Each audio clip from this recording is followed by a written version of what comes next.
السوس او الحشرات الخشبيه بتبدا تاكل في الخشب. امتى بتبدا تاكل في الخشب؟ لما يكون الخشب ده يا اما مرطب يا اما مش متعالج كويس، فيبدا ياكل في الخشب كله لغايه لما يقع مره واحده. احنا بنتفاجئ ان هو وقع. في البيزنس في مديرين لما بيلاقوا البيزنس سيستم ماشي بيبداوا ان هم ينخوروا في البيزنس بحجه ان هم ده الافضل او ده الاعدل.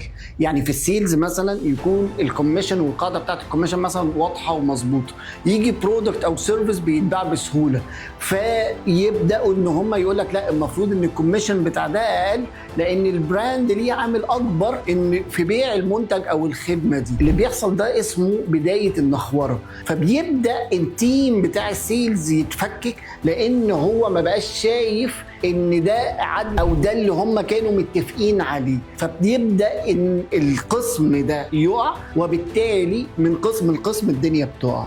نفس الحاجه ممكن تحصل في الحسابات، يبقى في فورمز وريبورتس بتطلع بشكل منتظم ونبدا نقول لا ده احنا المفروض الداتا دي تبقى طالعه من الريبورت ده مش من الريبورت ده، وما بيبقوش شايفين السيستم كامل. فلما تيجي تعدل في البيزنس سيستم محتاج ان انت تبقى مستوعبه كويس قوي وفاهمه كويس قوي وفاهم مين بيسلم ايه علشان ما تبقاش بتنخور وتهد وتبقى بتبني وبتكبر.